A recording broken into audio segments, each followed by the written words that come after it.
Imagine a place where the wind isn't just something that rattles a window now and then.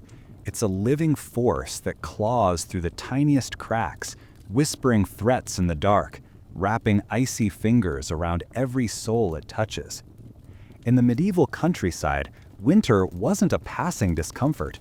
It was a season that settled in like an unwelcome guest, overstaying its welcome for months, testing every person's will to keep waking up. Nights stretched on, long and heavy, pressing down on little villages with a darkness so thick it seemed almost alive.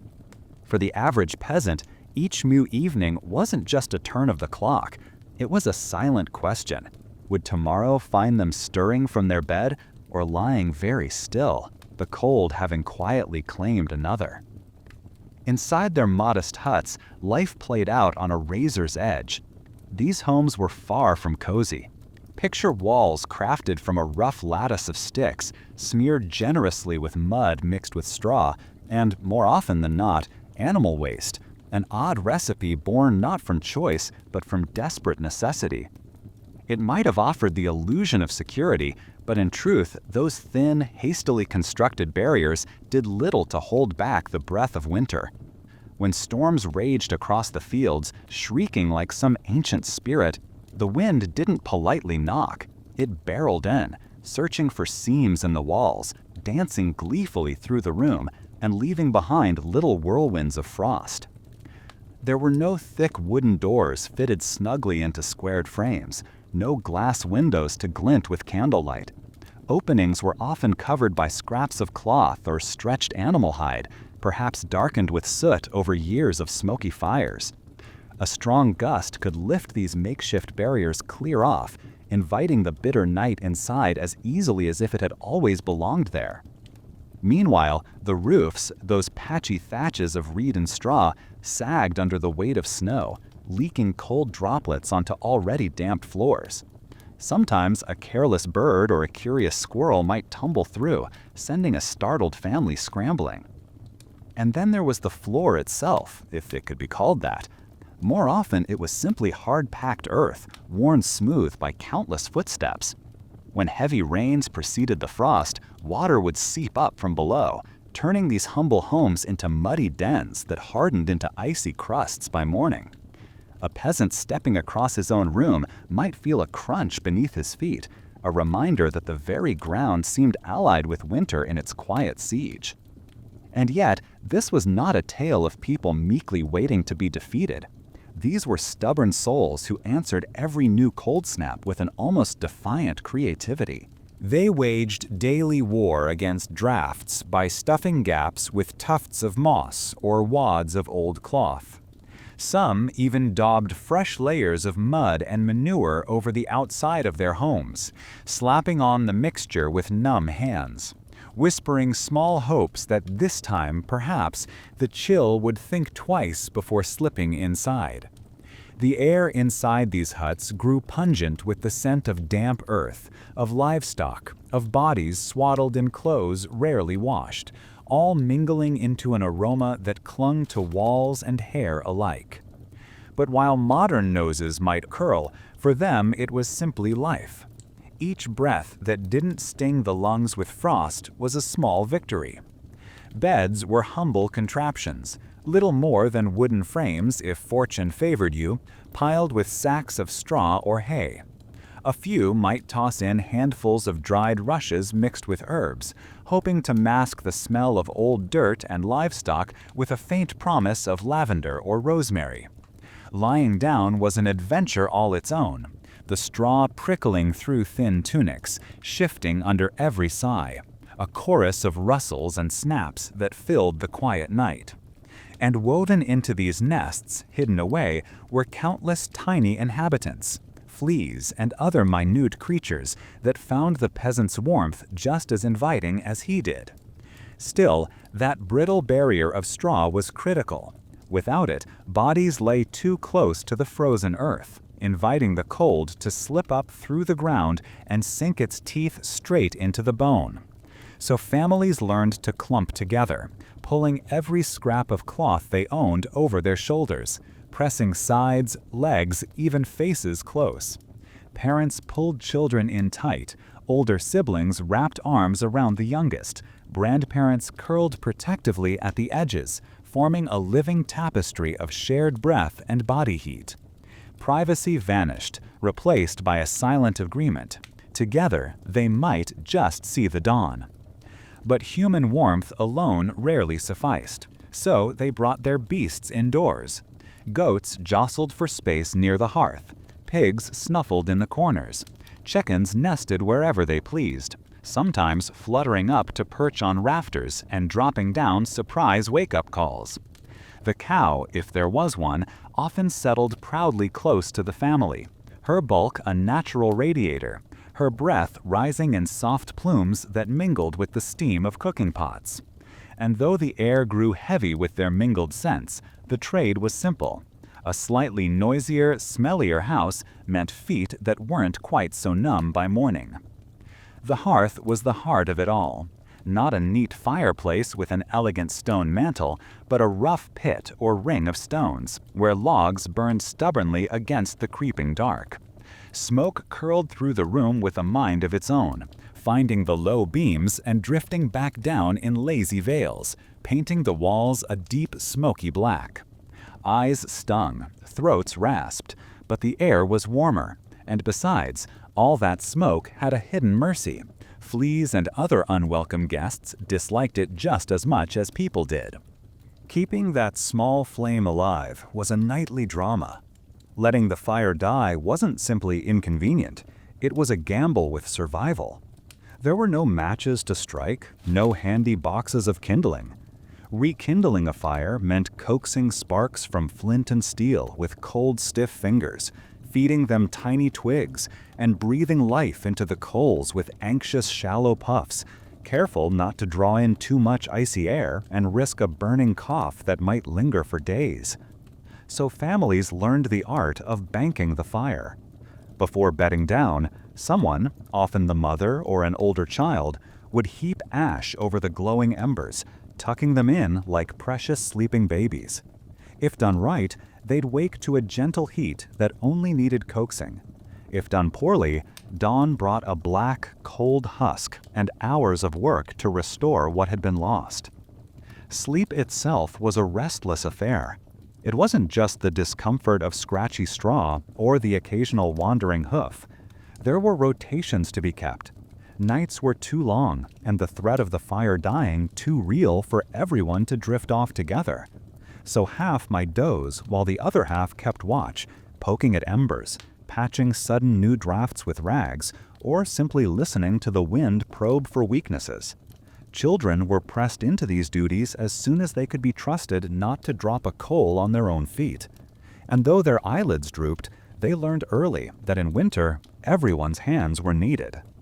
Breathing itself became a kind of quiet ritual. Drawing deep lungfuls of freezing air was a sure way to trouble. So peasants trained themselves to take slow, shallow breaths through the nose, warming the air fractionally before it slid deeper.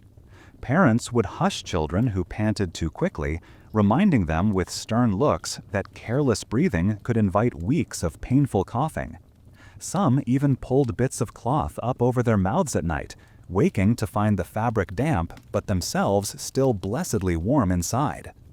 Come evening, meals transformed into something more than nourishment. Thick stews of root vegetables, hearty breads, even the rare salted piece of pork, all heavy, simple foods that sank deep and set the body working. The labor of digestion kindled its own modest internal fire. Parents insisted that every child finish their bowl, knowing that a full belly might just tip the balance against the cold that prowled the room. Yet, for all their gritty ingenuity, medieval villagers didn't trust entirely in their own hands. Each night, small prayers rose with the smoke. Quick muttered hopes to saints and guardians, whispered promises to live better, to be kinder, if only dawn would come and find them all still nestled together. Candles burned low on crude wooden stands, little flames that stood like sentinels against more than mere drafts. And beyond each fragile home stretched a broader safety net, woven from the shared struggles of the entire village. People kept quiet watch over one another. If a chimney stopped smoking for too long, neighbors knocked on the door, sometimes with a fresh bundle of sticks or a glowing ember cradled in cloth. Disputes over fields or livestock paused when the snows came heavy, because everyone understood the simple truth: no one made it through alone. Still, there were winters that pressed too hard, nights when the wind seemed to howl with triumph. Come spring, villagers might find homes eerily silent, families still locked in gentle embraces that hadn't managed to outlast the frost. Such scenes settled into quiet legend, cautionary whispers that kept each new generation diligently stuffing moss into cracks, rousing themselves at midnight to tend the embers, pulling children closer under a tattered wool blanket. For in the end, this wasn't just about surviving another dark season. It was about holding on to hope, dreaming of the day when the hard earth would soften, when thin shoots of green would push through the thaw, when the sun would rise a little earlier and linger a little longer. It was about finding triumph not in grand victories, but in each small, stubborn dawn, each laughter that cracked through the fear, each tender breath drawn in defiance of the cold. The legacy of these quiet battles lives on, hidden in proverbs, old customs, and the way a grandmother might still fuss over scarves and hats. It lingers in our instinct to draw closer when the wind howls outside. Those medieval peasants, for all their hardships, left behind more than smoky ruins and brittle straw. They left a testament to human resilience, to a kind of courage that doesn't roar, but instead huddles together in the dark, whispers a prayer into the void, and greets each morning, however cold, with a grateful heart. In this way, their story isn't just an echo of the past. It's a gentle reminder that warmth is something we build, together, even when the world outside lies locked in ice. If you stepped into a medieval peasant's home on a winter evening, you might wonder, just for a breathless moment, if the cold outside had truly been any worse. Because for all that these huts promised shelter, their walls often did little more than shift the bite of the wind from a slap across the face to a slow, creeping clutch around the ribs. In many ways, stepping indoors simply changed how the cold reached you. It didn't stop it at all. The very bones of these homes betrayed their builders, though not for lack of care or effort. Most cottages sprang from the simplest materials peasants could gather: thin wooden stakes driven into the earth, then crisscrossed with lighter sticks to make a loose lattice. Over this fragile skeleton, they smeared a paste of mud, straw, and animal dung. It was a humble formula, born of necessity and scarcity, and it gave the dwelling walls that, at a glance, might seem sturdy. But the earth dried and cracked in jagged spiderwebs, the straw pulled loose with time, and tiny gaps opened like greedy mouths, ready to gulp down every whisper of winter's breath. Come nightfall, the wind prowled low along the fields, found these tiny invitations, and slipped eagerly inside. It wasn't the dramatic gusts that howled through village streets that did the most damage, but rather these sly drafts, tendrils of icy air that coiled around ankles, climbed up sleeves, and seemed to steal warmth from the very marrow. Peasants learned quickly that stillness was an enemy. To sit unmoving meant to let the cold wrap around you like a damp shroud. So they kept bustling about long after they wished to rest, stirring pots, shifting straw, adjusting rags in cracks, just to stay ahead of the creeping chill. Roofs offered little consolation. Most were thatched, bundles of reeds layered thick in overlapping patterns, held down by knots of rope or heavy stones. They kept out rain, at least for a season or two, but after enough storms, the reeds loosened. Water found eager paths to trickle through, dripping steadily onto bedding, clothing, sometimes a child's upturned cheek. Snow was worse. Its weight pressed down in slow, silent threats, bending rafters until a sudden muffled crack might drop a fresh cascade of white powder right onto the hearth. The floor was no help at all. Unlike the packed dirt streets outside, which lay open under the sun and wind and sometimes dried hard, the earth inside stayed shaded and trodden, turning to a persistent bone-chilling dampness. Moisture traveled up from underground with uncanny determination. At times, it felt as if the floor itself breathed out cold, sending shivers upward from the soles of feet straight into the heart. And yet, peasants didn't have the luxury of despair. They patched where they could, jamming bits of moss and tufts of hay into every visible seam. Some families hung old cloaks or scraps of rough-spun wool over particularly treacherous corners. A few even tried smearing fresh layers of mud mixed with dung along the walls at the start of every winter, standing outside in the brittle air, hands raw and chapped as they pressed the steaming mixture into place, hoping it would freeze into a tighter seal before the wind found new ways in. Inside these dim rooms, the air felt almost heavy with resolve. Smoke from the hearth lay in low wreaths, sometimes rolling stubbornly along the ceiling before sinking to eye level, as if even it couldn't find an easy path to escape.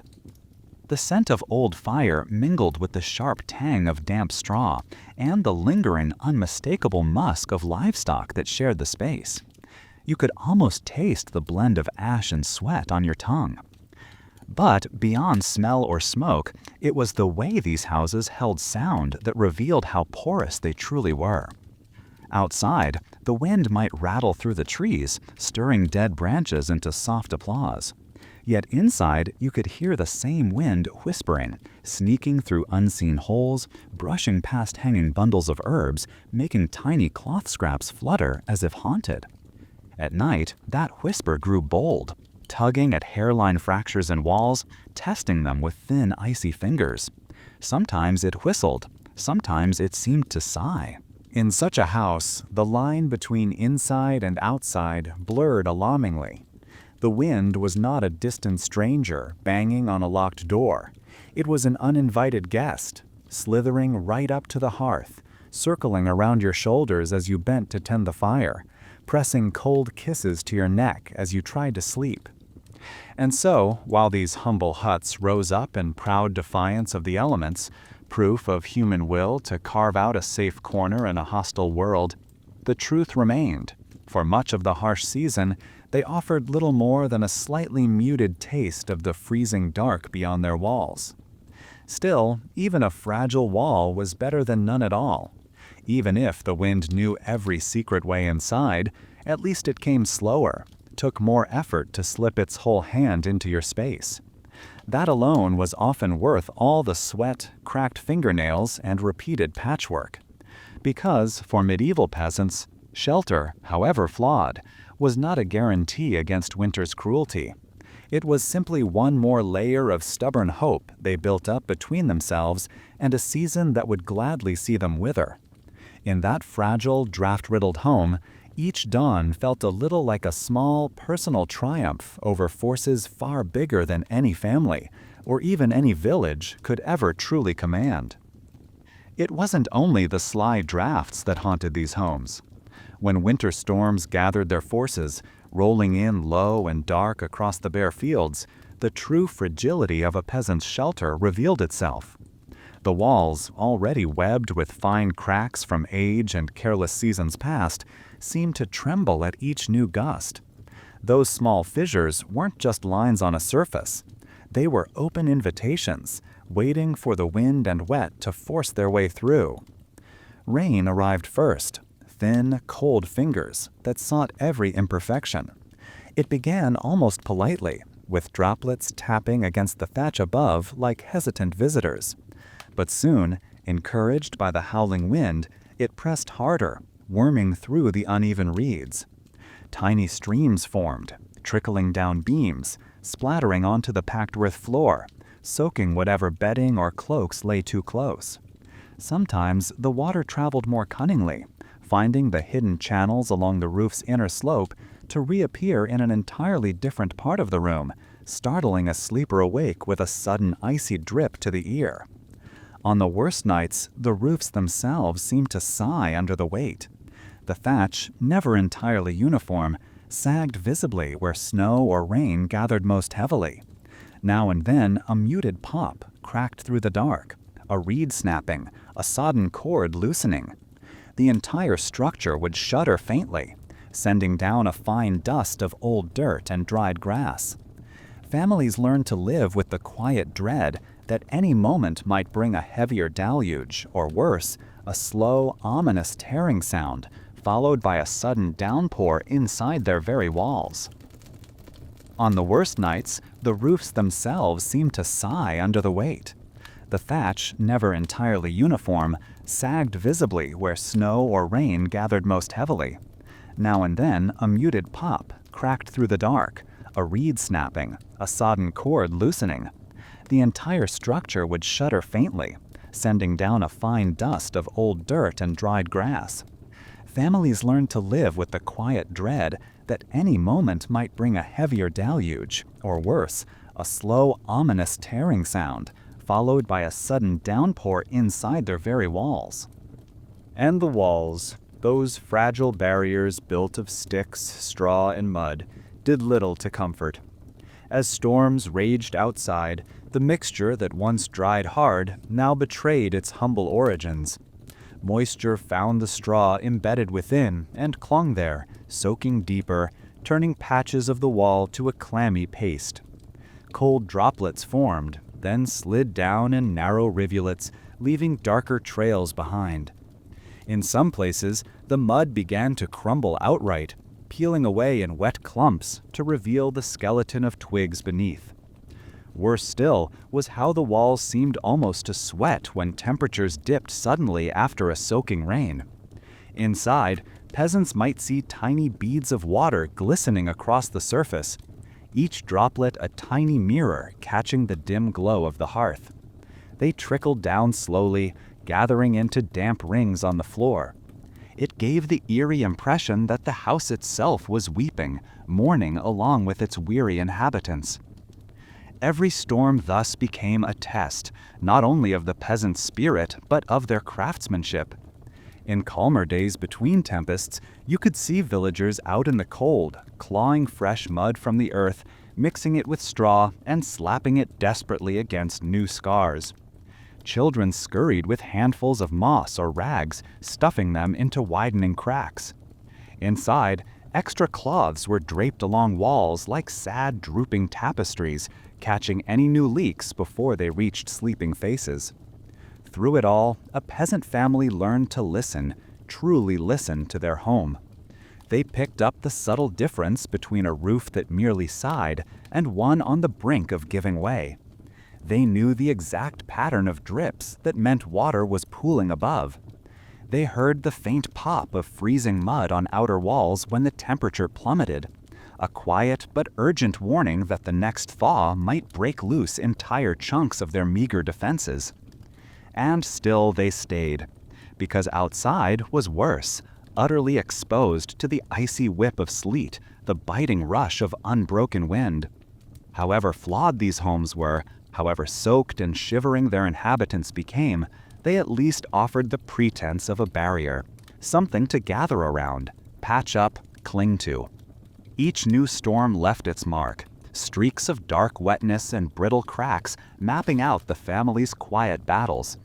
And when the clouds finally passed, leaving only a raw, empty cold in their wake, those battered walls stood as weary veterans, proof that for now, the storm had been endured. Beneath the thin walls and sighing thatch, the floor of a medieval peasant's home waited with its own quiet menace. At first glance, it seemed nothing remarkable, just the earth itself, packed down by countless footsteps, smoothed over by years of sweeping with bundles of sticks or handfuls of straw. Yet in the dead of winter, that simple stretch of hard dirt became an accomplice to the cold, a silent conspirator that worked its chill upward from the soles of tired feet all the way to the heart. Unlike the ground outside, which sometimes dried under open air or crusted over with frost that could at least be seen and avoided, the floor inside these modest huts held onto its dampness with almost jealous persistence. The roof and walls might groan under rain and snow, but the ground absorbed every gift the sky offered, storing moisture deep below until it decided to rise again. Peasants would wake to find their floor glistening in the gloom, tiny beads of water pushing up through cracks, as if the earth itself had started to sweat. Step barefoot onto that cold, breathing ground, and it seemed to suck the warmth straight from your skin. Even through thick woolen socks or layers of wrapped cloth, the chill crawled mercilessly upward. Some mornings, after long storms, it felt like standing atop a shallow hidden marsh, soft in places, dangerously slick in others. The simple act of crossing the room could become a clumsy dance to keep from skidding, or worse, sinking slightly into a patch turned to oozing mud. In certain corners where the walls met the floor, tiny pools sometimes formed, dark little mirrors that reflected the flickering hearth. They might look harmless at first, but one misplaced step was enough to send icy water squelching up between toes, soaking rag-wrapped feet that had already spent hours trembling from the cold. These unintended indoor ponds weren't simply uncomfortable, they were quiet threats. Wet feet in the middle of a medieval winter could lead quickly to raw, blistered skin, which invited deeper ailments that no village healer could easily chase away. Families tried their best to combat this betrayal from below. Straw was their first line of defense, thick mats laid across the ground, woven rushes piled layer on layer until the room took on the scent of dry fields even in the depths of snow season. It created a fragile cushion, one that at least delayed the climb of the cold and offered feet a softer landing than bare earth. But straw flattened quickly under constant use, turning from springy padding into a matted carpet that did little more than trap moisture. Before long, it grew musty, sometimes slick with the start of mold. Each new layer was heaped right atop the old, building up a kind of living archive of the household. Crumbs from shared meals, stray chicken feathers, hair, bits of shed wool, all mingled with the unmistakable scent of earth slowly fermenting.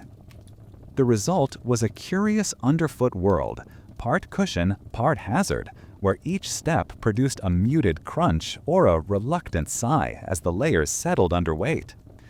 It was a ground that told stories of every spilled broth pot, every soot-caked foot, every goat that had wandered a little too far indoors on a blustery night. And underneath it all, the cold lay patiently, waiting for its chance to rise through the thinning barrier, to remind every villager that comfort was never more than a few breaths away from being stolen back by winter. Yet, even as they spread fresh straw or beat out the old rushes with worn sticks, peasants did so with a kind of grim familiarity.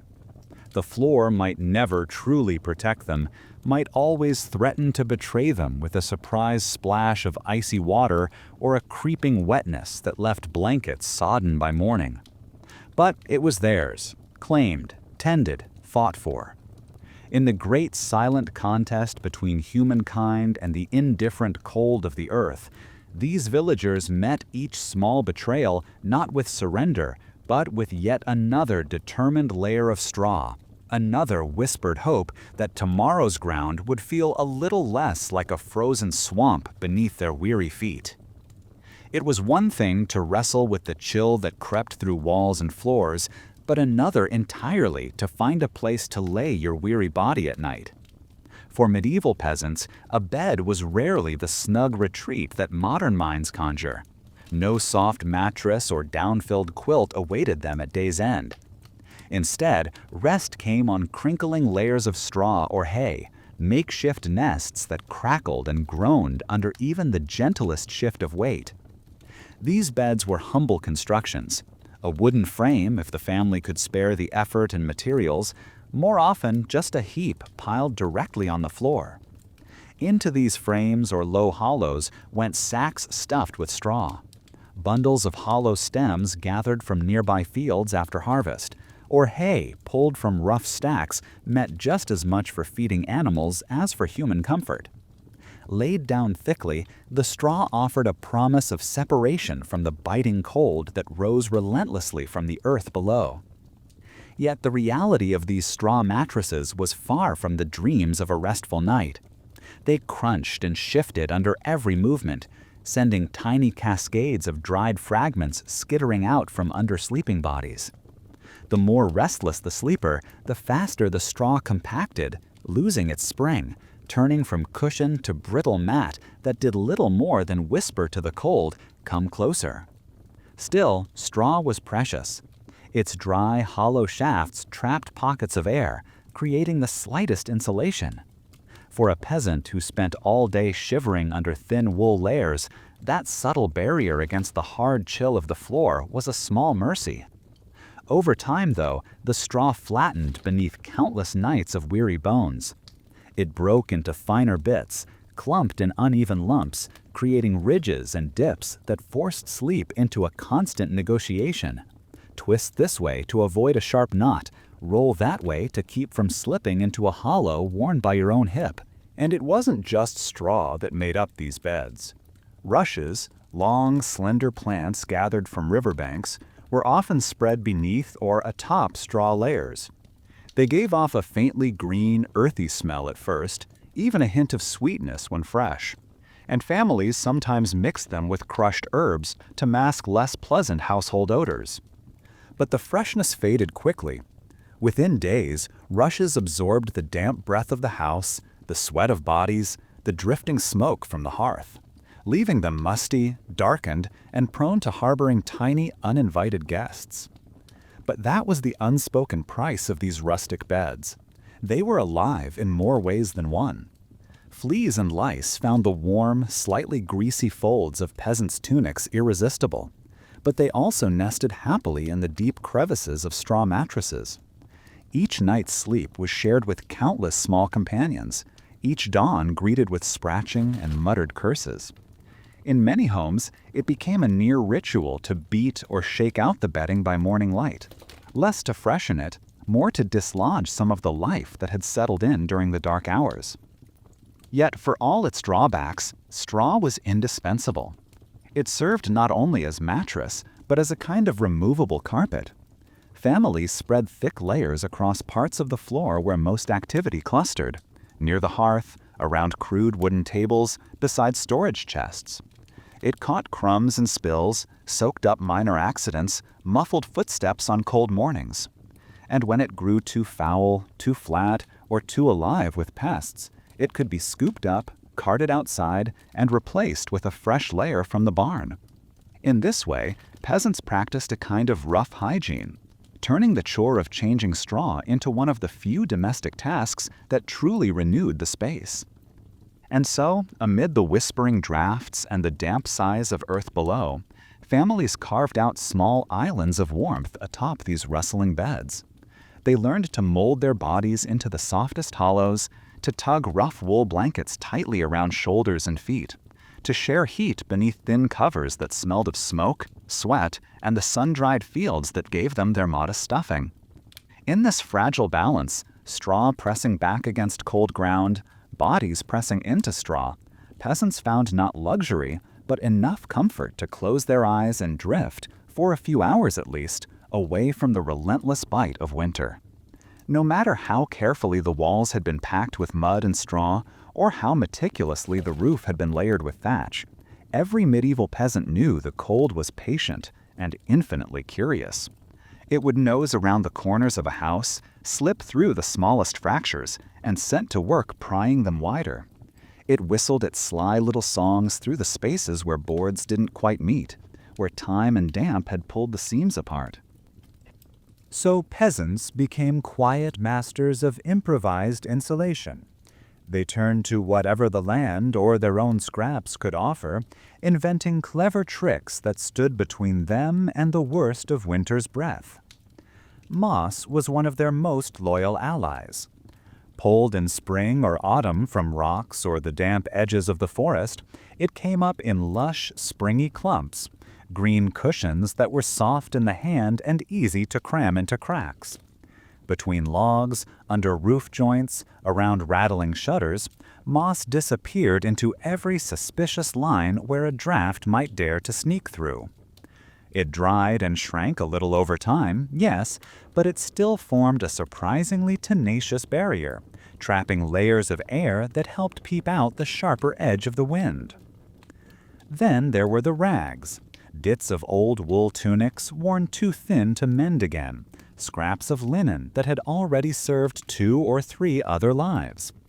Instead of discarding them entirely, families stuffed them into the most troublesome crevices.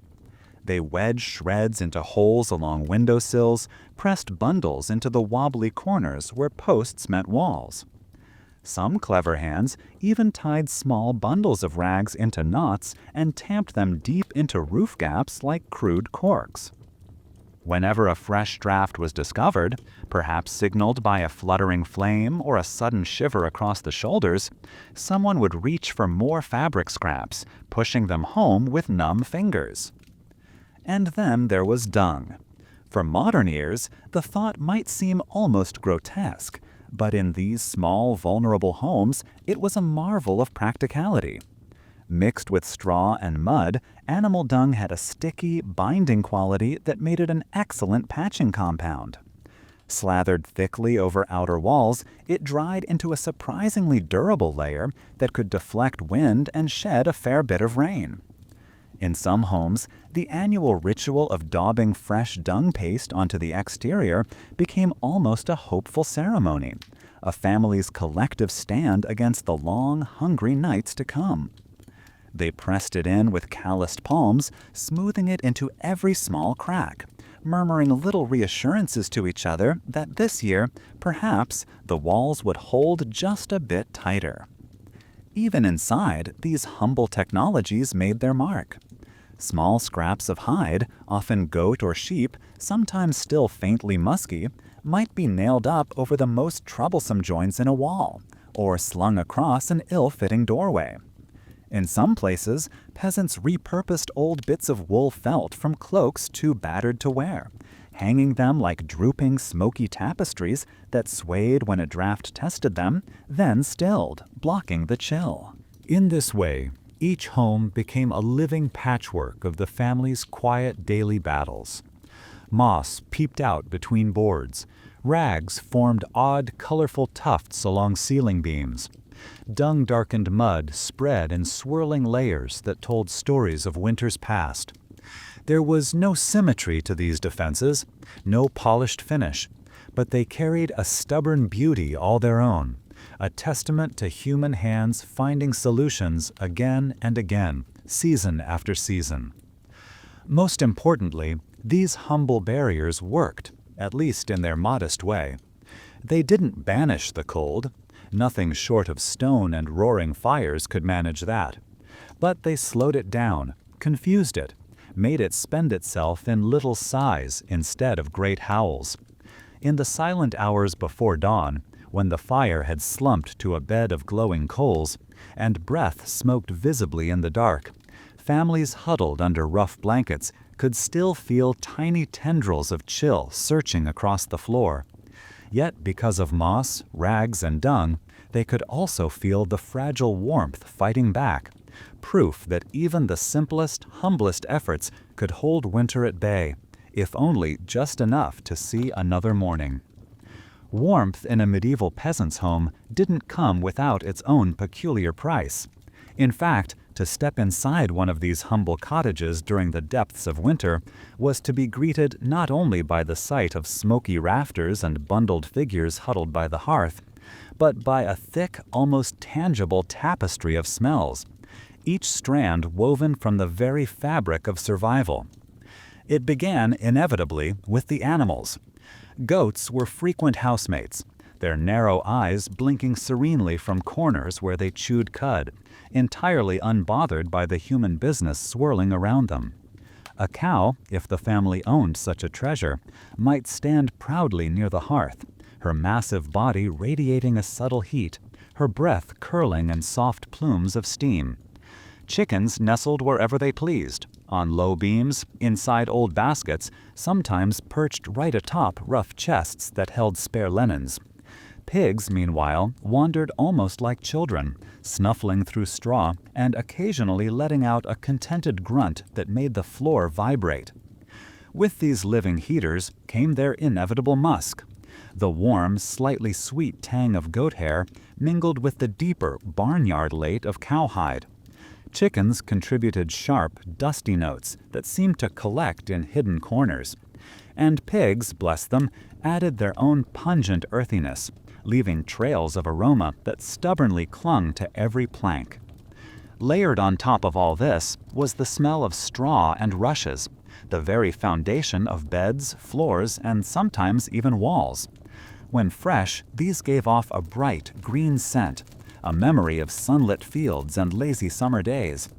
But under the weight of countless feet and bodies, they soon turned damp, holding the breath of the earth close against them. As moisture rose from the ground or seeped in during rainstorms, the straw absorbed it greedily, souring slightly, becoming a living, sighing mat that exhaled must and mildew whenever someone shifted atop it. Then there was the smoke. Fires burned day and night, essential for warmth and for keeping the small circle of air around the hearth just barely above freezing. But most of these homes had no proper chimney, only a hole in the roof or cracks that let the thick, dark exhalations drift slowly out. Much of the smoke decided it preferred staying in. It curled along beams, coated walls in a sticky grime, and worked its way deep into every woolen tunic and strand of hair. Over time, families almost forgot how strong it was. Their senses grew accustomed, dulled to the permanent haze. Only a visitor or a rare trip out into crisp open air reminded them of the sharp, tarry cloak that clung to everything they owned. Mix in the occasional waft of cooking, turnips boiling down into something vaguely sweet, onions frying in precious fat, a wedge of coarse bread warming on a flat stone, and the entire house became a rich, swirling broth of odors. To modern noses, it might well seem overwhelming, a rude assault that chased them straight back through the creaking door. But for those who lived inside these walls, it was simply the scent of life continuing. More than that, it was strangely reassuring. The musk of animals meant warmth. The heavy, damp perfume of straw meant there was still something underfoot instead of bare, freezing dirt. Smoke in the hair and cloak meant the fire was doing its stubborn work, pushing back the chill hour after hour. Each aroma, unpleasant as it might sound across centuries, whispered its own promise. We are here, together, alive, despite the season that would rather see us scattered silent across the fields. In these mingled smells was a quiet triumph. They told a story far beyond hardship, one of resourcefulness, tenacity, and the intimate closeness of living beings relying on each other. A peasant stepping out into the sharp morning frost might carry these scents in every fold of his clothing, a pungent badge of the crowded, determined warmth he would soon return to. Because in the grand, unspoken balance of winter, a home that smelled fiercely lived in was always preferable to the clean, scentless loneliness waiting just beyond the door. Fire was both a blessing and a torment in the medieval peasant's winter world, a paradox that crackled at the very heart of every fragile home. Without it, there would be no surviving the relentless march of icy nights. But with it came a constant companion just as hard to ignore. Smoke that wrapped itself around everything and everyone, settling into hair, cloth, and lungs with stubborn familiarity. Most peasants didn't have the luxury of a well-constructed fireplace, let alone a stone chimney to carry away the dark breath of burning wood. Instead, a simple hearth, often just a shallow pit dug into the floor, or a rough circle of stones, marked the center of family life. Here, logs and bundles of sticks smoldered day and night, their small flames fiercely guarded like tiny gods of survival. Above them, there was usually nothing but the open gloom of the roof, and perhaps a crude hole meant to coax the smoke upward. The smoke, however, was rarely so cooperative. It preferred to linger, drifting in lazy clouds that seemed to wander wherever they pleased. Sometimes it rose obediently through the gap in the thatch. Other times it fanned out into the room, hanging low and thick, so that anyone standing too quickly would find themselves blinking away tears and coughing into their sleeve. Children grew up learning to squint through the blue haze, to navigate by memory more than sight when the hearth decided to sigh out an extra heavy plume. Even the walls testified to this arrangement, stained with dark veins that climbed toward the ceiling, silent records of countless smoky days. The discomfort was immediate. Eyes stung, throats scratched raw after long hours by the fire. On certain mornings, after a particularly smoky night, voices sounded hoarse and cracked, as if they belonged to people far older than their years. The scent of wood smoke embedded itself so deeply into tunics and cloaks that stepping outside didn't so much clear it away as spread it outward, a rolling fog that clung to whoever carried it. And yet, for all its irritations, this same smoke was an essential guardian. Its tendrils crept into every rafter and tucked themselves into the straw of the roof, driving out pests that might otherwise make an easy home there. Fleas, mites, and other small parasites found little joy in smoke-soaked straw, and so, indirectly, the same fumes that made human eyes water also kept biting infestations in check.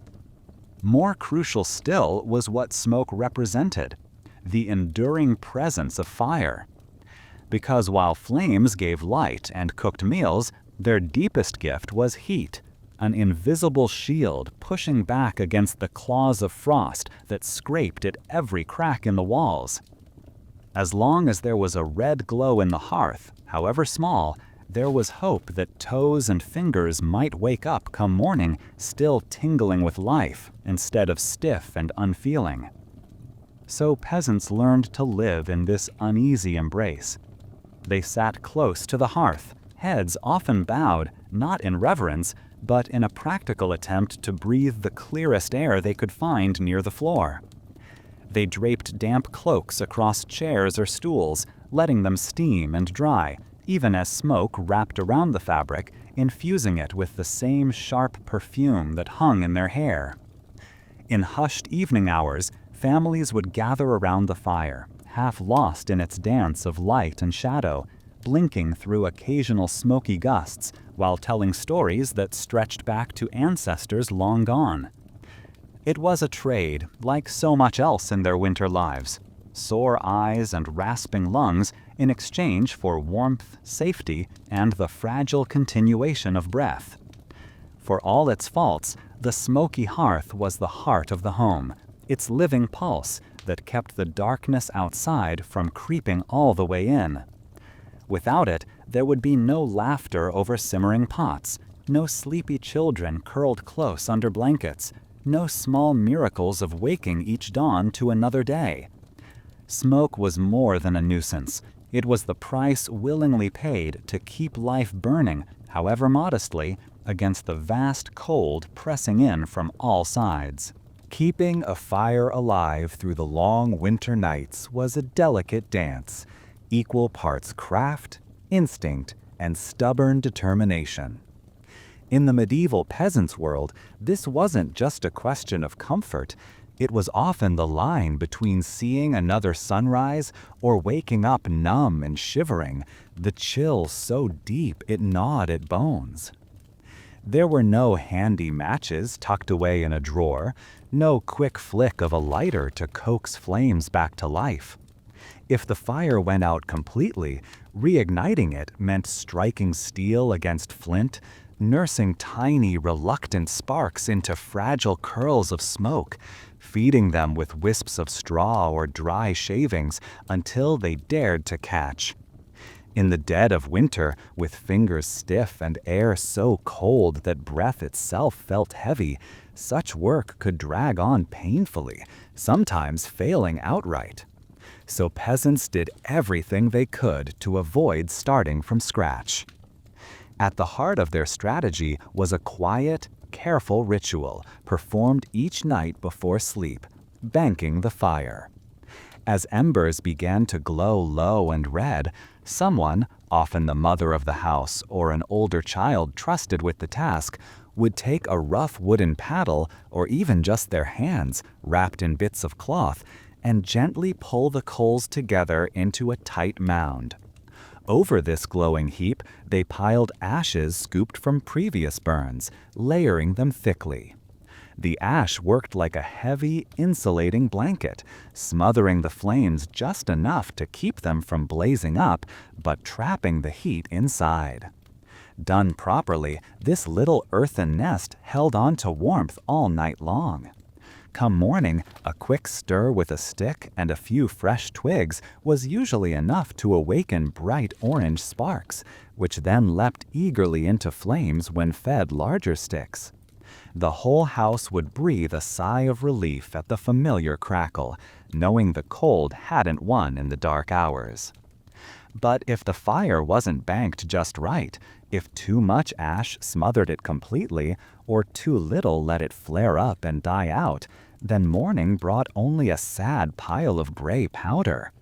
That meant the difficult, nerve-prickling work of striking flint again, praying that one of the tiny bursts of light would settle into something that lived. It was a gamble no family wanted to make with frost creeping through the walls. So many households added an extra safeguard: night watches. This didn't mean strict military shifts. There were no bells or shouted orders, but rather a shared, half-sleeping vigilance. Someone always woke to stir the coals, add a piece of peat or a small branch, poke at the ash to feel if the warmth still breathed beneath. Grandparents, whose bodies found it hard to stay in one position too long, often took the longest stretches by the hearth, nodding in and out of shallow sleep while listening to the comforting pop of wood breaking apart.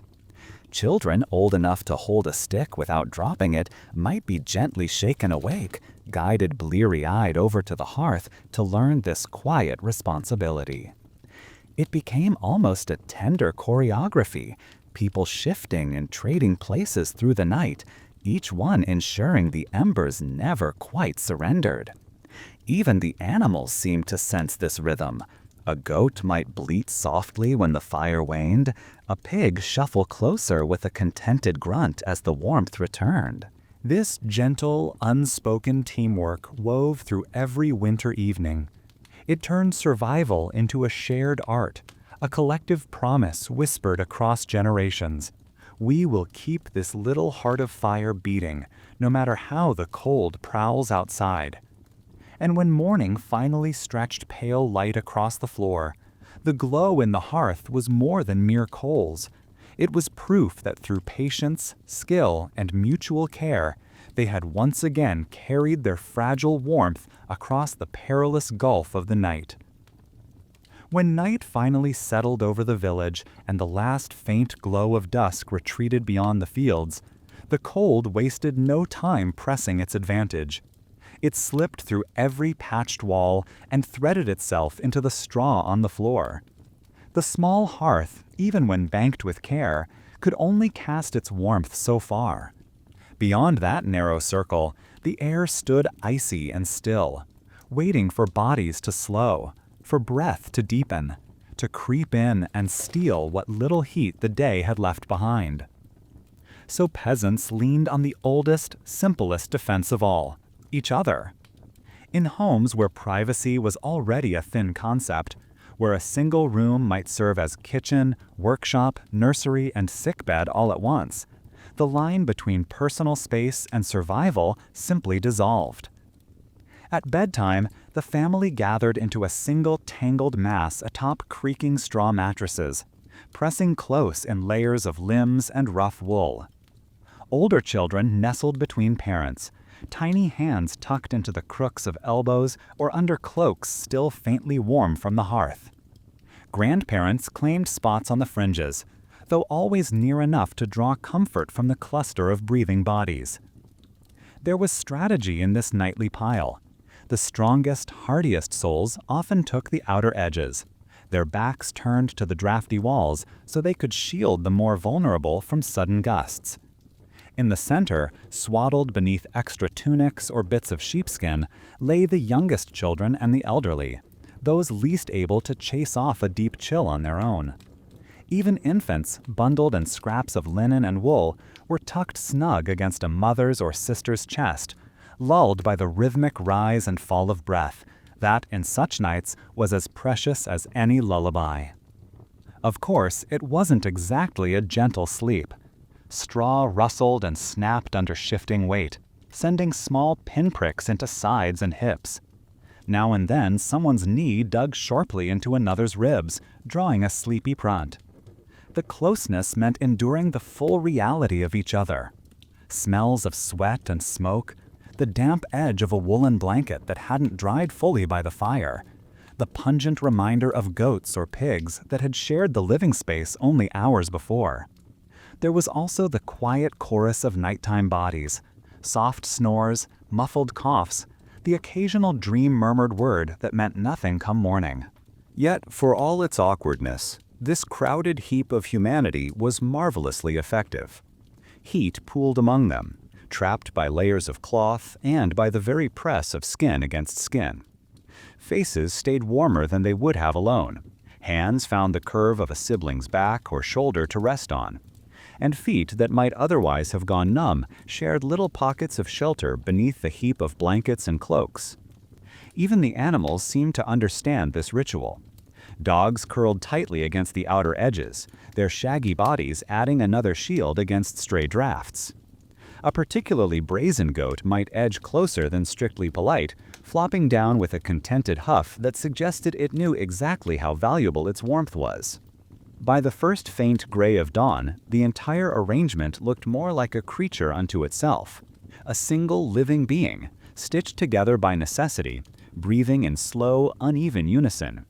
And when morning truly broke, with all its demands for movement and labor, they untangled themselves piece by piece, each person carrying some lingering trace of the shared heat that had kept them through the perilous hours of darkness.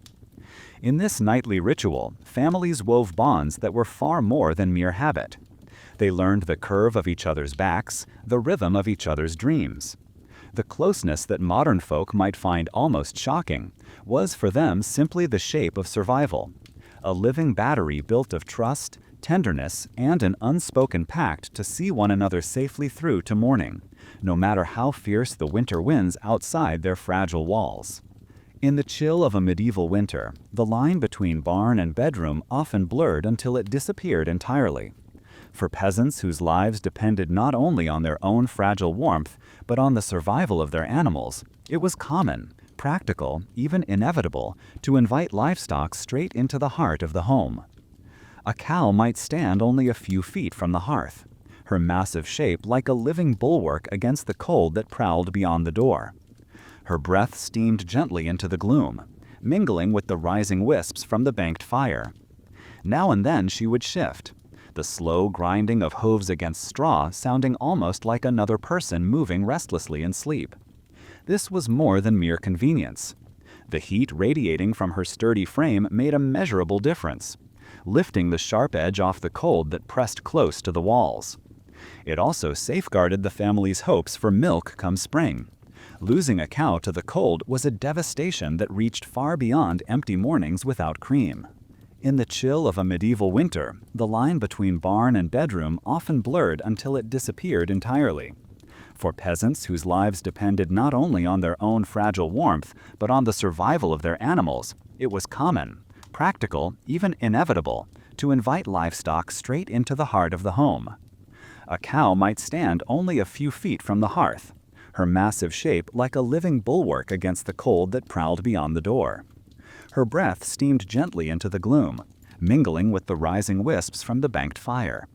Now and then she would shift, the slow grinding of hooves against straw sounding almost like another person moving restlessly in sleep. This was more than mere convenience. The heat radiating from her sturdy frame made a measurable difference, lifting the sharp edge off the cold that pressed close to the walls. It also safeguarded the family's hopes for milk come spring. Losing a cow to the cold was a devastation that reached far beyond empty mornings without cream.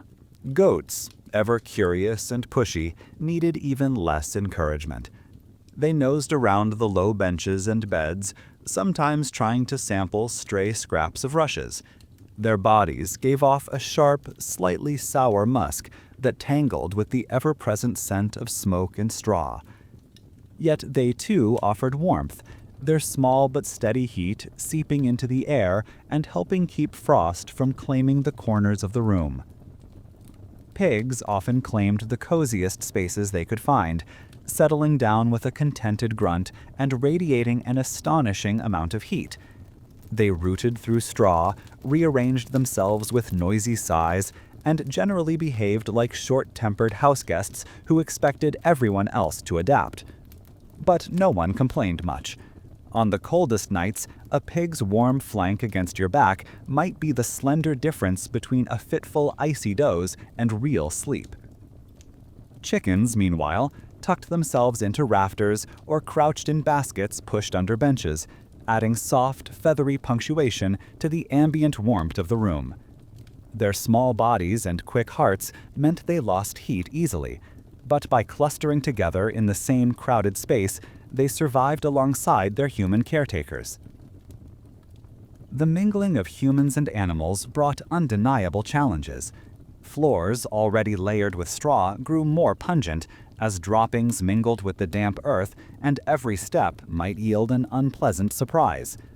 Noises filled the night, low moos, abrupt bleats, the snorting shuffle of pigs finding a new patch to claim. For families who lived this close to their animals, sleep was always shared with these sounds, with the scent of hide and manure, with the uneasy awareness that a sudden movement might just mean hooves were repositioning nearby. Yet peasants knew the math of survival. Every degree of warmth counted. Each additional living body under the sagging roof pushed back the frost that crowded around their fragile home. And there was another, quieter comfort in this arrangement: the simple assurance that their animals, so vital to daily life, were close and safe. A goat inside could not be easily stolen under cover of night. A cow by the hearth was less likely to weaken from cold and fail in the weeks to come. A pig that snored peacefully near the rushes was a future feast still secure. So they endured the mingled aromas and learned to step carefully through straw that bore more than just footprints. They murmured to the cow while feeding the fire, scratched a goat behind its horns as they banked the coals for the night, and chuckled tiredly when chickens rustled awake and settled again. In these small rituals lay an unspoken partnership, a nightly truce that brought together humans and beasts against the shared enemy of winter's hungry breath.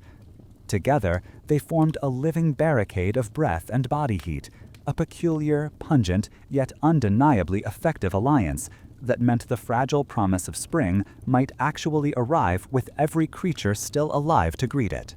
In a world where the cold seemed to press in from every side, through the thin walls, up from the damp earth, down from a roof that sighed under snow, medieval peasants became experts at deciding who most needed protection. When night fell and the family gathered into their woven heap of straw and bodies, the smallest and frailest always claimed the warmest, safest places. Children, with their thin limbs and quick, fluttery heartbeats, were especially vulnerable. It didn't take much for icy drafts to slip under their scant layers of wool and gnaw away the delicate heat so easily lost.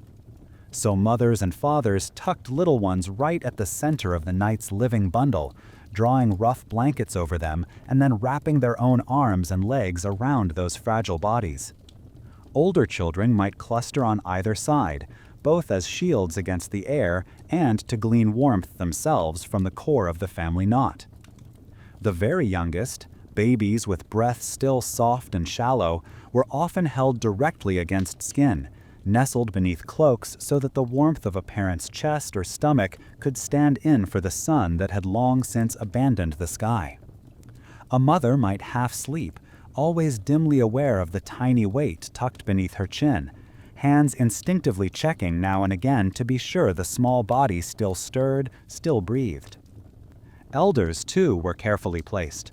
Their bones had grown thin, their blood no longer coursed with the fierce urgency of youth, and they felt the bite of winter more deeply than any. Yet, even as they tried to insist they could manage at the edge of the heap, family members made sure they were drawn inward, perhaps not at the absolute center where the children lay, but close enough that the radiating warmth of sons, daughters, and grandchildren wrapped them too. It was both a kindness and a duty, quietly understood by everyone in the room. These arrangements weren't formal or spoken of like rules. They grew out of the simple, enduring instinct to protect the most delicate. Night after night, the same patterns formed, so naturally that no one had to be told where to lie. The strongest bodies, the broadest backs, positioned themselves on the outside, ready to face down the cold that prowled through every tiny fissure in the walls. In this way, peasants turned their very bodies into barriers, layers of living insulation, with the future of the family literally cradled at the core. It made for crowded, sometimes uncomfortable sleep. Feet tangled with feet, someone's elbow inevitably found a tender rib, a head shifted and ended up pressed awkwardly against another's shoulder. But no one pulled away. To sprawl separately across the straw was to invite the cold to slip easily between them, to pry apart their shared heat and claim it piece by piece. Together, they formed what could only be described as a human hearth, an overlapping patchwork of bodies and breath, hearts pumping stubbornly in the dark, determined that every soul gathered there would see the morning. Come dawn, when the first pale light sifted through the tiny hide-covered window or the cracks in the shutter, the family unraveled themselves slowly, groaning a little, stretching arms stiff from being pinned in tight all night. And always there were quick, relieved looks toward the children still sleeping soundly, the elders moving cautiously but smiling nonetheless. These glances needed no words. They were silent celebrations of another night survived, another fragile victory over a cold that would not relent. In this tender vigilance, this instinct to shield the youngest and oldest with the heat of their own bodies, peasants practiced a humble heroism, night after night, that kept the fragile thread of life stretching on, even through the harshest seasons. It might surprise someone standing in a tidy, modern room, wrapped in fresh fabrics that have never known the smell of a barn, to learn how medieval peasants relied on something far humbler and far stranger than wool alone to survive the winter. They built their armor against the cold layer by careful layer, wrapping themselves not only in rough-spun tunics and cloaks, but in a sort of living history of their own sweat, smoke, and yes, dirt. At the foundation of it all was wool. Even the coarsest homespun wool retained tiny pockets of air, catching warmth close to the skin and holding it stubbornly, if scratchily, against the persistent tug of icy drafts. Over that went more wool, another tunic, perhaps a second pair of leggings, each slightly bulkier than the last. Cloaks were often patched and repatched, made from scraps of cloth taken from older garments too tattered to wear in full, stitched together in wild patterns of fading browns and grays. The result was rarely pretty, but it was dense, thick, and more importantly, it worked. When fortune allowed, they draped themselves in sheepskin, fur turned inward, pressing that miraculous lanolin-laced softness against their own skin. It didn't simply block wind, it seemed almost to generate a gentle heat of its own. Leather boots or wrappings offered precious protection for feet that otherwise would have gone quickly from cold to numb to dangerously lifeless. More often than not, peasants without true boots wrapped their feet in multiple strips of cloth, winding layer upon layer until they could hardly feel the ground beneath them. Yet the strangest, perhaps most unexpectedly effective barrier was the very filth that collected through long stretches without washing. In the depths of winter, a bath was less an option than a threat. Dragging clothing out to a frozen stream, smashing through ice, soaking it, and then hoping it would dry before stiffening into an unwearable board was a gamble few missed. Instead, peasants wore their layers continuously. Dirt mingled with sweat and oils, building up a heavy, dark patina that clogged the tiny gaps between fibers. It was, in a crude way, nature's own windproofing. And so, what might make a modern visitor recoil, a tunic slick at the collar, leggings stiff with grime, a cloak that smelled unmistakably of goat and wood smoke, was in truth a cunning defense. That accumulated grime blocked tiny currents of air, helping turn what started as loosely woven cloth into something closer to a sealed hide. The peasants might not have been able to explain the physics of it, but they knew by instinct that a garment worn for weeks, even months without laundering kept the cold out better than one freshly scrubbed. Then there was the subtle addition of kitchen smoke and hearth soot. Day after day of standing by the fire, stirring pots or feeding logs, left every layer steeped in fine black ash. Over time, it settled deep into the fabric, darkening it, thickening it, giving it a slight, strange, waxy resilience. When wind slammed into a peasant walking from field to home, these soot-hardened cloaks didn't flutter quite so easily. They held firm, standing as a rough bulwark that broke the force of the gale. Altogether, peasants wore so many layers that they sometimes moved with a stiff, rolling gait, shoulders rounded under the weight of wool and hide, legs bending awkwardly at the knee where cloth bunched and folded. But beneath all that, their skin stayed a few precious degrees warmer, their breath rose in smaller clouds, their hearts beat a little steadier. It was a peculiar sort of suit of armor, not forged in fire, but built up day by day through necessity, sweat, and the slow accumulation of a life lived close to earth and animal. In this heavy, many-hued shell, part clothing, part history, part crude alchemy of dirt and lanolin, peasants faced the fiercest winds with heads bent low, but spirits unbroken. It wasn't elegance, it wasn't even comfort, but it was survival, wrapped around them in the only way they could afford. Bathing, to the medieval peasant huddled under layers of scratchy wool and smoky grime, was less a pleasant ritual than a lurking threat.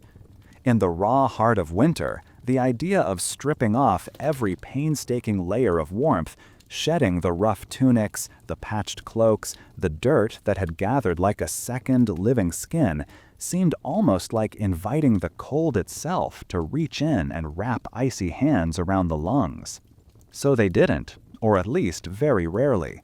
Washing in the bitter months was an act of dire necessity, performed only if dirt so thick began to crack painfully at joints, or if parasites grew truly intolerable. Even then, it was done with careful limits. Perhaps a cloth soaked in warm water near the hearth, dabbed across face and hands, never more than that. A full immersion in freezing water was unthinkable. No one wished to stand shivering and slick-skinned in the open air, inviting every sharp gust to stab straight to the bone. There were also powerful beliefs that reinforced this caution. Many peasants held that too much bathing, especially in cold seasons, weakened the body. Clean skin was thought to be dangerously exposed, its natural defenses washed away along with the sweat and earth that clung to it. They might not have understood the subtle science of insulation, but by long observation, they learned that freshly scrubbed linen, fluttering clean and thin, didn't guard against wind half so well as fabric made dense by use and layers of natural oils. Their very grime became a shield. The buildup of sweat, lanolin from sheepskin garments, smoke from long hours by the hearth, and the fine dust of earth created a kind of primitive sealant. It clogged the tiny gaps between threads, thickened the weave, made the cloth heavier, but also more resistant to winter's probing fingers. Peasants might joke wryly that their tunics were weatherproofed by life itself, and though they laughed, there was truth there. Clean cloth breathed too freely, let in every playful biting draft. Beyond the physical, there was deep-rooted superstition. Cold air was viewed almost like a spirit waiting for a careless chance. A newly washed body, skin damp and pores wide open, was the perfect victim. Parents warned children not to scrub too vigorously or too often, lest the cold slip in and cause their chests to tighten, their breath to catch painfully at night. A sudden chill after a washing was blamed for lingering coughs, for fevers that set in and stayed. Better, they believed, to keep the protective layer of life's residue intact, to let the skin's familiar grime serve as a ward against hidden dangers carried on the icy wind. This wasn't sheer ignorance either. In the deep months of winter, when fires burned low to conserve precious wood, when rooms stayed cold enough that breath clouded even indoors, plunging a body into cold water could indeed shock the system cruelly. Drying took hours. Damp hair froze into stiff ropes. The risk of what they might call a settled chill was very real, and without any trusted way to ease it, no modern doctors, no antibiotics, only the uncertain hope of a few herbs, peasants clung to what seemed safer. So they lived wrapped in layers of themselves. Clothes went unwashed, and underneath, skin did too, except for the rare swipe of a damp cloth or the scraping off of heavy dirt by hand. It meant odors grew rich and complex, mingling sweat, wood smoke, animal musk, and the fertile tang of old straw. But it also meant that under all those layers, wool stiffened by lanolin and ash, linen shadowed by the memory of countless fires, a peasant's skin stayed just a little warmer, tucked away from the cold's eager grasp. In the quiet logic of their world, smelling sharply of work and hearth and barn was far better than feeling the breath catch in a chest turned raw and tender from too much soap and water. Dirt, for all its reputation, was often a friend, an unlikely, gritty sort of guardian that stood between humble hearts and the deep, unfeeling freeze waiting hungrily beyond the door. Among all the quiet inventions peasants relied upon to push back against the long claws of winter, few were as delightfully simple or as quietly ingenious as the use of heated stones. In homes where no luxury could be spared, where thick quilts were dreams reserved for nobles and every scrap of warmth had to be earned, a rock pulled from the heart of the hearth became a priceless treasure. It began each evening with someone, often a son tasked by weary parents or an older sister used to such nightly chores, selecting a smooth, solid stone from the pile stacked near the fire. The stone was placed carefully into the glowing coals, nestled deep among the wood that snapped and sighed if it gave up its heat. There it would sit, drinking in the fierce warmth, turning from gray to a soft, almost imperceptible glow that hinted at the heat hidden beneath its plain skin. Timing was everything. Leave it too long, and the stone might grow dangerously hot, capable of scorching cloth or cracking under its own internal strain. Pull it too soon, and it failed its one sacred duty. When it was judged ready, often by the practiced hand of someone who knew exactly how close to warmth without risk felt when hovered over by calloused fingers, it was fished out with a hooked branch or rough tongs blackened by years of such service. Then came the wrapping. No one placed such a stone naked into bed. It was swaddled first in old rags, sometimes tucked into a fragment of burlap or a worn leather pouch. This layer trapped the hottest edges, releasing the stone's gift slowly over hours rather than in a single burst that might burn skin. Finally, it was slipped beneath the straw and thin blankets, nestled close to where feet would soon rest. There was a little ceremony to it. A soft sigh of anticipation might travel through the family as the stone settled into its temporary cradle. Even animals seemed to sense this special ritual, for often they would curl more tightly nearby, sharing in the promise of a gentler night. When bodies finally pressed into their straw nests, cold toes crept hesitantly toward that disguised heart of fire. There would be a startled jerk at first contact, then a long, melting release as the warmth seeped through layers of cloth and slowly uncurled stiff muscles. It wasn't only the beds that benefited from such cleverness. Stones were sometimes set inside crude hay boxes, simple wooden chests padded thickly with dried grass. Once inside, the residual heat kept stews and porridges warm far into the evening, sparing the family from having to rekindle a stronger blaze just to restore supper.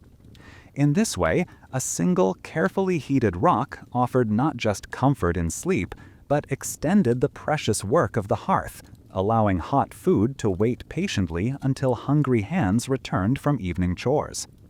Of course, mistakes happened. A stone not wrapped well enough might scorch a straw mattress, sending up a thin trail of smoke that prompted a scramble of hands and hurried curses. Now and then, one cracked with a muffled pop under thermal strain, startling half-asleep children into squeals that quickly turned into laughter once they realized the danger had passed.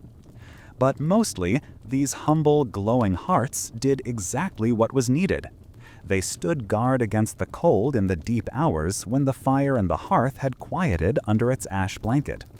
They carried a promise from the living room to the bedroom that even in a house where the wind knew every secret path, warmth could still be found, clutched close in the straw, shared by all who huddled there.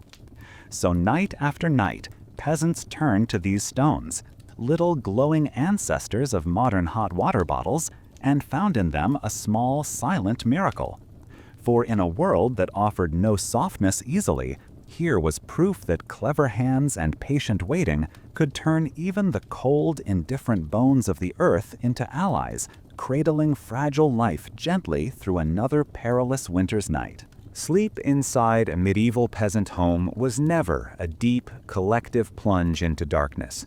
Even on the coldest, most exhausting nights, when bodies craved nothing but stillness and heavy lids fought to stay open, someone was always awake, eyes squinting into the shadows beyond the hearth's glow. The simple, stark truth was that the fire could not be left entirely alone. It was too precious, too fragile, too easily lost to a careless wind or an unexpected shift in the logs. So families worked out their own quiet systems. These weren't grand rotations marked by bells or strict commands. They were softer, instinctual rhythms born of hard necessity. Often, the oldest members of the household took the first hours by the flames. Their joints, too stiff and aching to easily find rest anyway, left them half propped against the wall or seated on a low stool, wrapped in cloaks that smelled of smoke and earth. They dozed in short snatches, waking at each pop of burning wood or stirring animal nearby. When their heads nodded too low, someone else would rise, perhaps an older child used to being nudged from half-sleep by a parent's hand. Rubbing eyes crusted with fatigue, they'd shuffle over to the hearth, poke gently at the banked coals, feed in a thin stick or two, stir the ash just enough to coax a brighter glow. Small sparks often leaped up in protest, briefly lighting up the hollow faces of goats or chickens resting nearby, their eyes catching the red glimmer before settling back into animal stillness. Even the youngest, once deemed steady enough not to drop a live ember onto their own feet, found themselves pressed into this ritual.